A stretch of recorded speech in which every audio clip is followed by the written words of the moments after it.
You know the story of Faust, the man who sold his soul to the devil in exchange for knowledge and power. A cautionary tale about ambition, about going too far, about paying the ultimate price for forbidden desires. The story has been told and retold for centuries in operas, plays, films, and literature. Goethe's Faust is considered one of the greatest works of German literature. Christopher Marlowe's Dr. Faustus defined Elizabethan tragedy. The Faustian bargain has become shorthand for any deal where someone trades their integrity or soul for temporary gain. But what if I told you that the Faust legend is not just a moral parable? What if it represents the fundamental bargain Western civilization made with modernity? What if every technological advancement, every scientific breakthrough, every step of progress is another clause in a contract we signed centuries ago, and the bill is coming due? Today, I'm going to show you why Faust is not a warning we ignored, but a prophecy we fulfilled. This is the dark origins of Faust, and once you see it, you'll never look at progress the same way again. The historical Faust existed. Johann Georg Faust was a real person who lived in Germany during the early 16th century, roughly 1470 to 1540. He was an itinerant alchemist, astrologer, and magician who traveled through the Germanic states performing what he claimed were supernatural feats. Contemporary accounts describe him as a charlatan, a boaster, and a practitioner of forbidden arts. Martin Luther mentioned Faust, claiming he was in league with demons. Philip Melanchthon, Luther's colleague, wrote that Faust died under mysterious and violent circumstances, which people interpreted as the devil collecting his due. The details of the historical Faust's life are sparse and contradictory, but he became legendary precisely because he represented something the early modern period both desired and feared. Knowledge beyond the limits prescribed by church and tradition. Power beyond what humans should rightfully possess. The legend crystallized in 1587 with the publication of the Historia von die Johann Fausten, the first Faustbuch or Faust book. This anonymous German text presented Faust's life as a moral tale. Faust, dissatisfied with conventional scholarship and theology, summons a demon named Mephistopheles and makes a pact. In exchange for 24 years of service, where Mephistopheles will grant him anything he desires, Faust agrees to surrender his soul to hell when the term expires. The Faustbuch details Faust's adventures. He gains the ability to fly, travels to distant lands, summons historical figures like Helen of Troy, performs magical tricks, and indulges in every earthly pleasure. But as the 24 years near their end, Faust grows increasingly terrified. He tries to repent, but it is too late. The contract is binding. On the final night, demonic forces arrive and claim him. His students find his body the next morning, mangled beyond recognition, thrown about his chambers by infernal powers. The moral is clear. Do not seek knowledge beyond what God permits. Do not make deals with devils. Obey the boundaries set by religious authority. Christopher Marlowe adapted the legend in 1592 with the tragical history of Dr. Faustus. Marlowe, writing in Elizabethan England, transformed Faust into a more sympathetic and complex figure.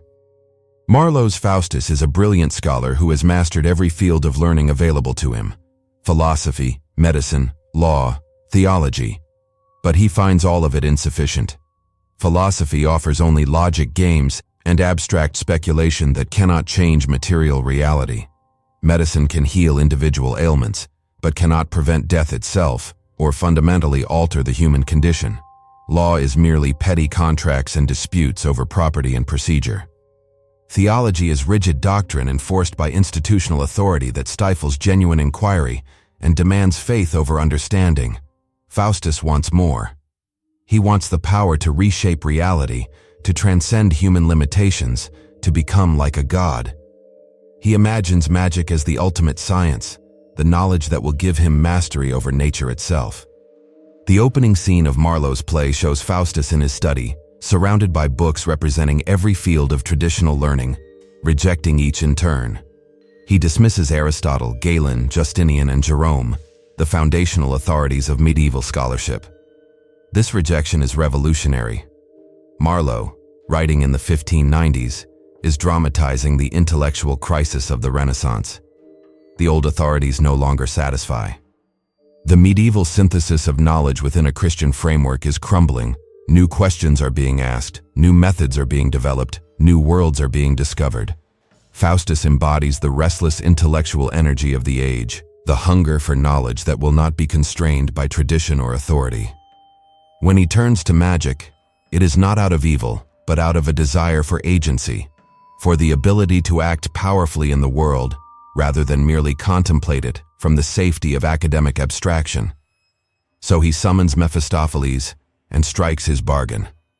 24 years of ultimate power in exchange for his eternal soul. The contract is signed in Faustus's own blood, a visceral symbol of the pact's binding nature. Blood represents life itself, and by signing in blood, Faustus is quite literally giving his life to this agreement. The number 24 is significant. It is the hours of a day, suggesting that Faustus is trading eternity for a single day's worth of experience, magnified. It is also long enough that the reckoning seems distant, abstract, not yet real. This is how all Faustian bargains work. The costs are deferred, placed far enough in the future that they seem manageable or unlikely. The benefits are immediate and tangible. By the time the cost becomes real, it is too late to renegotiate. Marlowe's play is remarkable for its ambiguity. Faustus is clearly damned, and the play shows his descent into frivolity and despair as the clock runs down. But Marlowe also makes Faustus's desire understandable, even admirable in a way. Faustus does not want wealth or lust primarily. He wants knowledge and the ability to do great things. He imagines using his power to advance human civilization. I'll have them read me strange philosophy and tell the secrets of all foreign kings. I'll have them wall all Germany with brass and make swift Rhine circle fair Wittenberg.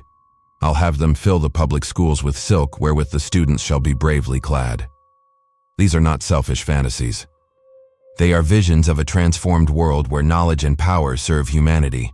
But the play also shows that Faustus wastes much of his time on petty tricks and base pleasures, suggesting that even the best intentions corrupt when power is obtained through forbidden means. The crucial moment comes at the end when Faustus, facing damnation, has a chance to repent. The good angel urges him to pray for mercy, but Faustus believes it is too late. He signed a contract in his own blood. The agreement is binding, and so while he desperately wishes to repent, he cannot bring himself to believe salvation is possible. Mephistopheles and Lucifer arrive, and Faustus is dragged to hell. The final chorus delivers the moral.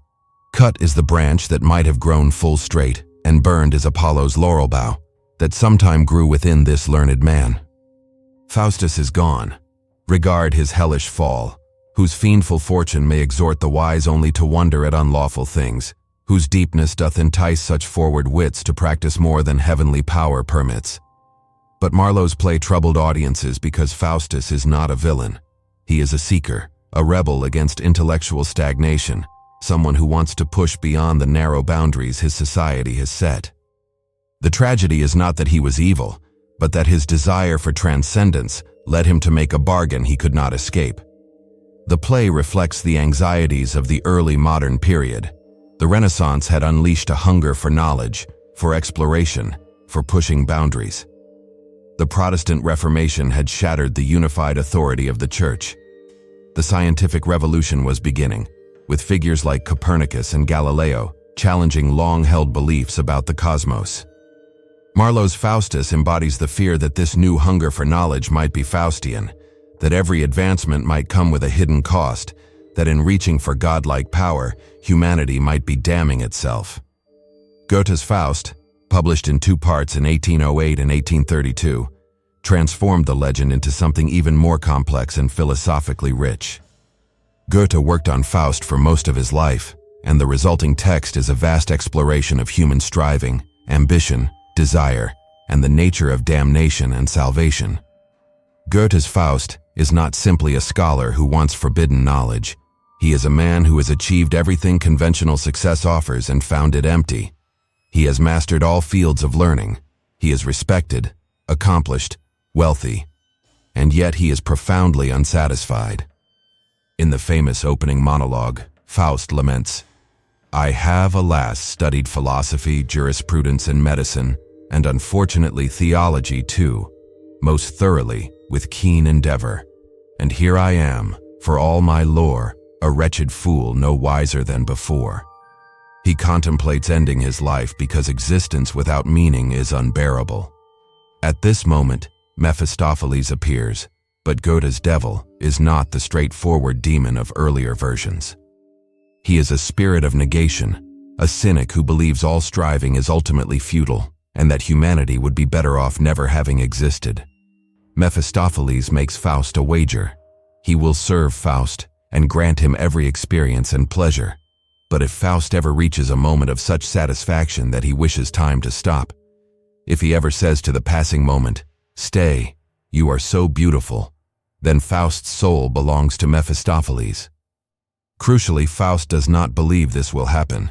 He accepts the wager because he does not believe any experience will truly satisfy him. His damnation is not in seeking pleasure, but in his inability to find meaning. The first part of Goethe's Faust focuses on Faust's rejuvenation and his tragic love affair with Gretchen, a young, innocent woman. Mephistopheles makes Faust young again, and Faust falls in love with Gretchen. But the relationship is doomed. Gretchen's innocence is destroyed. She becomes pregnant, faces social ruin, and in despair and madness, she ends the life of her newborn child. She is imprisoned and condemned. Faust, with Mephistopheles' help, tries to rescue her, but Gretchen, now aware of the evil she has become entangled in, refuses rescue and chooses to face judgment, hoping for divine mercy. She is saved, but Faust has destroyed her earthly life. This entire sequence shows how Faust's selfish pursuit of personal satisfaction causes collateral damage to the innocent. The second part of Faust is even more ambitious and allegorical. Faust moves from personal desires to grand projects. He becomes involved in politics, economics, and eventually a massive land reclamation project. He envisions creating new land from the sea, building a utopia where free people live productive lives. This is Faust as the modern man, the engineer, the capitalist, the builder of civilizations. But even here, there is darkness. Faust's grand projects require violence. An elderly couple, Philemon and Baucis, live in a cottage on land Faust wants for his project. They refuse to leave. Mephistopheles and his demons resolve the problem by setting fire to their home, and the couple perishes. Faust is horrified when he learns of this, but he does not stop his project. The utopia is built on their graves. At the end of Goethe's Faust, the old philosopher, now blind and nearing death, imagines his great work completed. He envisions free people living on the land he has created and says the fatal words, "Stay, you are so beautiful." At that moment he should be damned, the wager is lost. But Goethe adds a twist. Faust is saved because his striving was never for mere satisfaction, but for the betterment of humanity, however flawed his methods. Angels descend and carry his soul to heaven, declaring that he who ever strives can be redeemed. Mephistopheles is left frustrated, having lost the wager. Goethe's Faust is ultimately a humanistic text. It argues that human ambition, even when it causes suffering and destruction, is not inherently damnable if it is directed toward progress and improvement. The Faustian bargain is redeemed by intention and effort. But this redemptive ending troubled many readers and critics. Goethe seems to be saying that the ends justify the means, that collateral damage in the pursuit of progress is acceptable, that ambition and striving are inherently virtuous even when they destroy the innocent. Philemon and Baucis die so Faust's utopia can be built. Gretchen's life is ruined so Faust can experience love. Goethe's Faust is not punished for these consequences. He is rewarded with salvation. This reflects a shift in European thought. By the 19th century, the Faustian bargain was no longer seen as a straightforward moral error, but as the necessary cost of progress. To advance, to build, to achieve, sacrifices must be made. The question is whether those sacrifices are worth it. The Faust legend speaks to the core anxiety of Western modernity, that every gain comes with a hidden cost, that progress requires selling something essential, that in reaching for transcendence, we risk damnation. Consider the scientific revolution. The development of empirical science required abandoning the idea that knowledge must serve religious or moral purposes. Science became value-neutral, concerned only with understanding how things work, not whether we should use that knowledge. This neutrality enabled incredible discoveries but also created technologies of unimaginable destruction. The atomic bomb is a Faustian invention, immense power obtained by unlocking the fundamental forces of nature used to incinerate cities. The scientists who built it knew they were crossing a threshold. Robert Oppenheimer, upon witnessing the first nuclear test, quoted the Bhagavad Gita, "Now I am become death, the destroyer of worlds." This is the Faustian moment, the realization that the power you have gained cannot be ungained and that its consequences will ripple forward forever. The Industrial Revolution is another Faustian bargain. Humanity gained the ability to produce wealth and goods on an unprecedented scale, to extend lifespans, to create comfort and convenience for billions. But the cost was the exploitation of labor, the destruction of traditional ways of life, environmental degradation that now threatens the planet's habitability.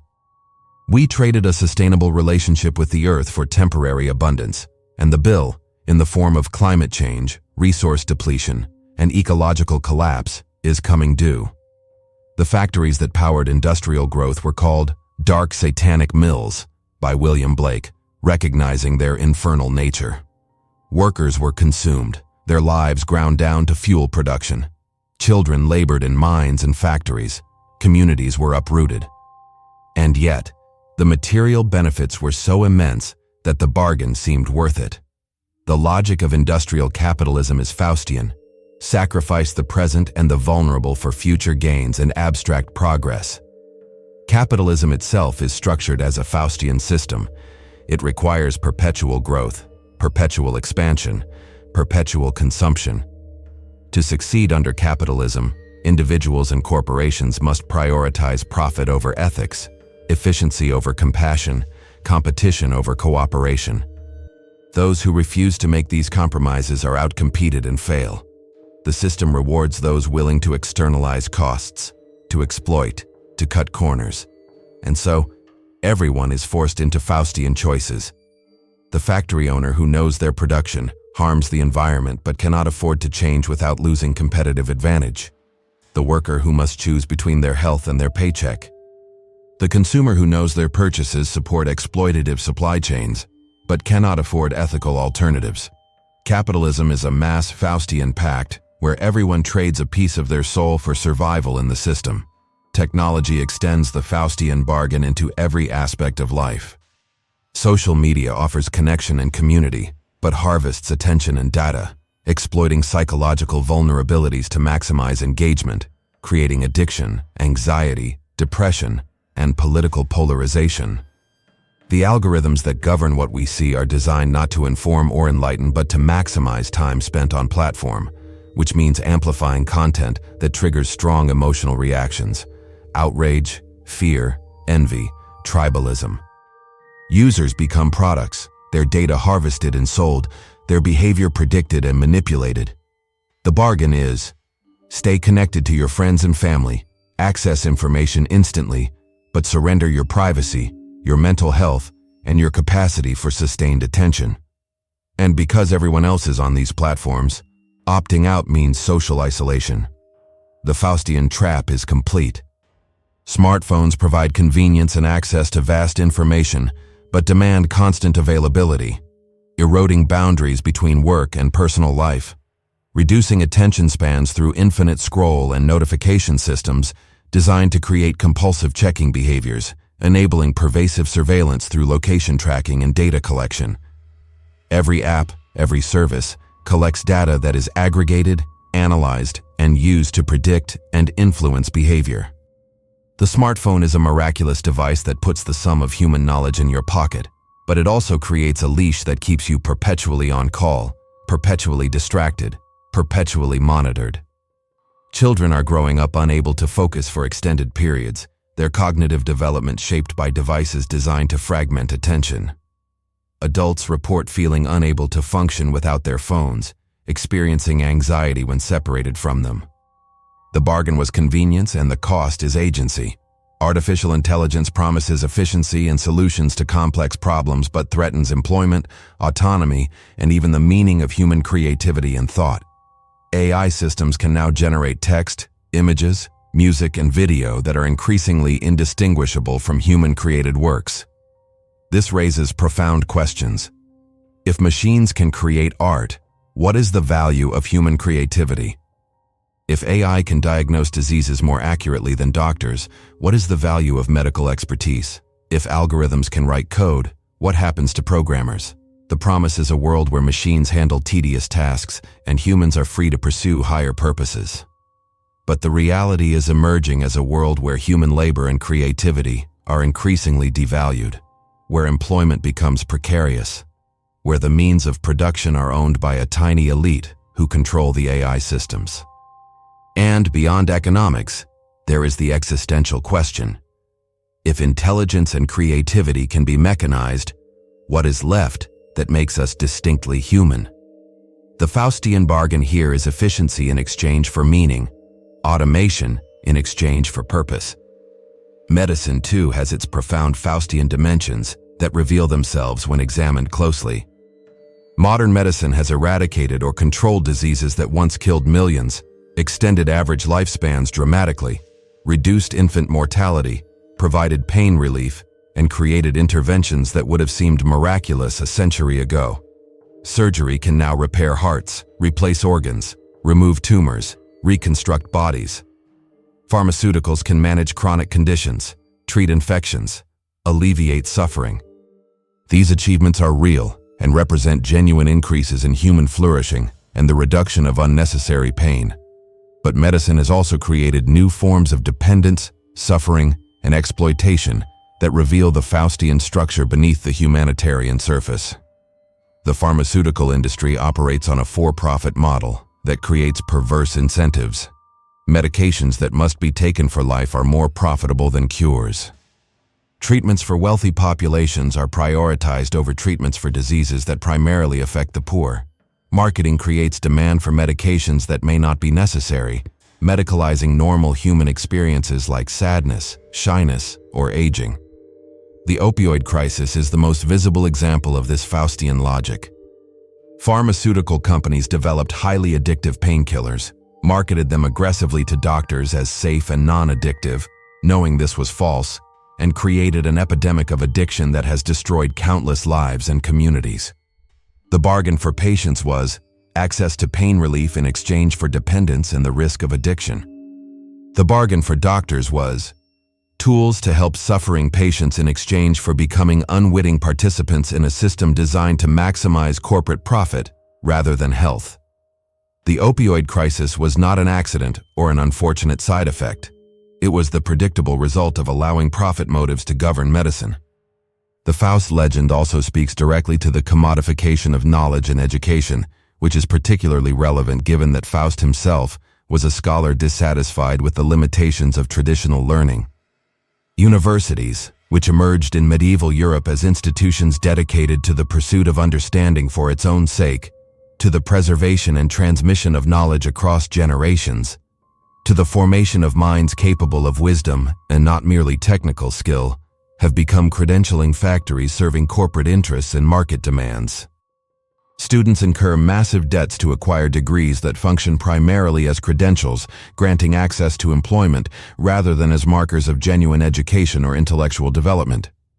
The cost of university education has increased exponentially, while the economic returns for most degrees have stagnated or declined.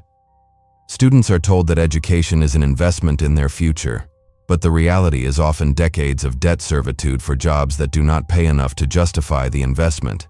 Researchers within universities face their own Faustian bargains.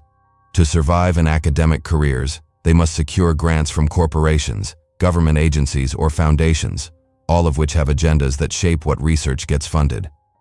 Inquiries that serve power or generate profit are supported. Questions that challenge existing systems or explore areas without immediate practical application are marginalized. Researchers must frame their work in terms of its utility, its potential for commercialization, its relevance to policy or industry.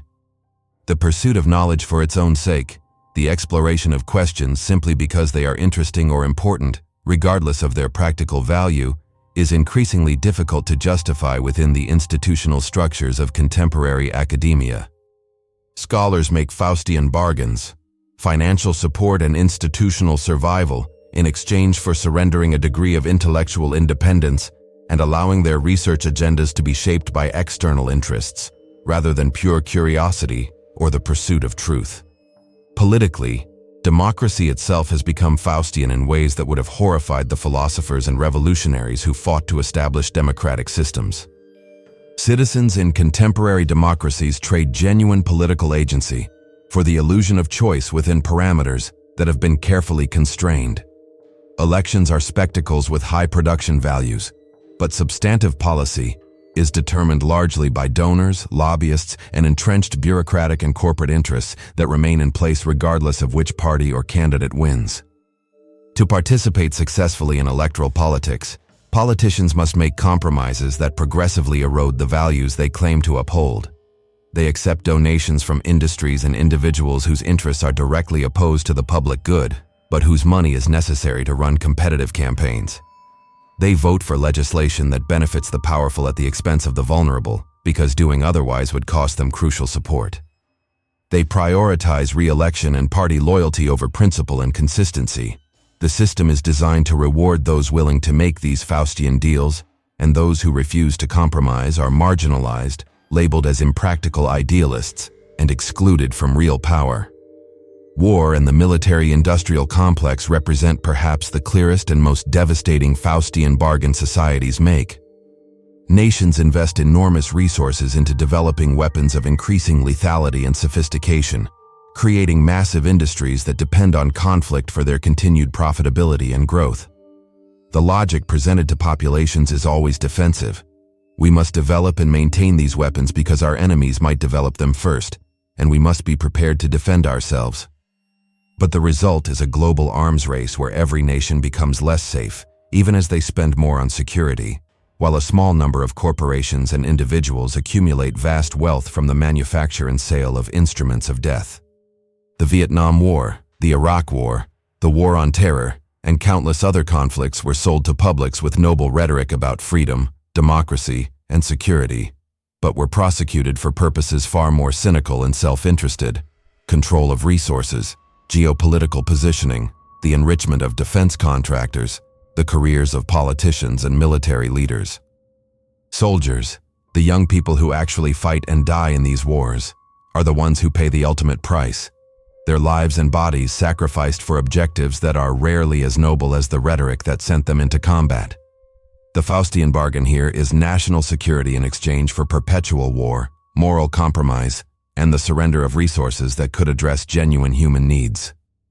Even personal life, the most intimate sphere of human experience, is structured by Faustian choices that individuals navigate with varying degrees of awareness and success. People trade time with family and friends, time that could be spent building relationships and creating meaning, for career advancement that promises future security, but often delivers only exhaustion and alienation. They sacrifice physical and mental health for income, working jobs that damage their bodies or minds because the alternative is poverty or homelessness. They accept employment they find meaningless or even actively harmful because they need the salary to service debts incurred for education or housing. They stay in romantic relationships that are emotionally or even physically damaging because the risks and difficulties of leaving seem greater than the costs of staying. They defer having children until financial stability is achieved, only to find that by the time they feel ready, biological windows have closed. They pursue material success that leaves them empty because the culture has taught them that acquisition equals happiness. Modern life is structured as a series of devil's bargains, each one seemingly rational when considered in isolation, but cumulatively creating lives of quiet desperation, to use Thoreau's phrase. The promise repeated in countless variations is always the same: accept this compromise now, make this sacrifice in the present, and later, at some undefined future point, you will have what you truly want. You will be able to live according to your values. You will find fulfillment and peace. but later never arrives in the form promised. Or when it does arrive, the person has been so fundamentally changed by the compromises they have made, by the parts of themselves they have suppressed or sold, that they no longer recognize what they wanted in the first place. The goals that motivated years of sacrifice now seem hollow or irrelevant. The self that achieves success is not the same self that set out on the path, and the transformation was not chosen consciously, but imposed gradually through countless small compromises that seemed necessary at the time. The Faust legend anticipated all of this. It is the story of someone who wants something beyond what conventional life offers and is willing to trade anything to get it, only to discover that the cost was their very self. Faust gains the world but loses his soul. Modernity has followed the same trajectory. We have gained incredible power, wealth, and knowledge, but we have lost connection to meaning, community, the natural world, and each other. We live in a world of unprecedented material abundance and technological capability, yet rates of depression, anxiety, loneliness, and suicide are epidemic. The bargain has been struck, and we are living in the 24 years of power, approaching the moment when the bill comes due. The environmental crisis is the clearest sign that the Faustian contract is expiring. For 2 centuries, industrial civilization has treated the earth as an inexhaustible resource to be exploited without consequence. We have burned fossil fuels, releasing carbon that was sequestered underground for millions of years, fundamentally altering the atmospheric composition of the planet. We have clear-cut forests that regulate climate and provide habitat for countless species, replacing complex ecosystems with monoculture plantations or barren land. We have drained aquifers that took millennia to fill, irrigating crops in deserts in an unsustainable extraction of ancient water. We have poisoned oceans with plastic waste, chemical runoff, and oil spills, creating dead zones where nothing can live. We have driven species to extinction, at rates not seen since the asteroid that ended the dinosaurs, destroying biodiversity that represents billions of years of evolution. All of this was done in the name of growth, progress, and prosperity. The atmosphere and the biosphere are now destabilizing in ways that threaten the foundational conditions for human civilization. The climate is changing faster than at any point in the last several million years. Glaciers are melting, sea levels are rising, weather patterns are becoming more extreme and unpredictable. Droughts, floods, wildfires, hurricanes, all are intensifying. Agricultural systems that depend on stable climate patterns are failing. Water resources are becoming scarce in regions that support billions of people. Coastal cities face inundation. Entire island nations will disappear beneath the waves. The refugee crises we have seen so far are merely previews of the mass displacements to come as regions become uninhabitable. And yet the logic of the system prevents meaningful action. To reduce emissions significantly would require degrowth, a fundamental reduction in consumption, a transformation of economic structures away from profit maximization and perpetual expansion. It would require accepting lower material standards of living in wealthy nations, redistributing resources globally, abandoning the ideology that economic growth is the measure of societal success. But capitalism requires growth. The entire financial system is predicated on it. Investments, pensions, employment, all depend on companies and economies expanding. To stop growing is to collapse. Stock markets crash when growth slows. Unemployment rises. Political systems destabilize. So the system is structurally incapable of the changes necessary to prevent catastrophic climate change. We are locked into the Faustian bargain. We cannot stop consuming and producing without destroying the economic system. And we cannot continue consuming and producing at current rates without destroying the planet's capacity to support human life. The devil is coming to collect, and there is no escape clause in the contract we signed 2 centuries ago when we began burning coal. Faust's damnation is not simply a moral punishment for pride or disobedience.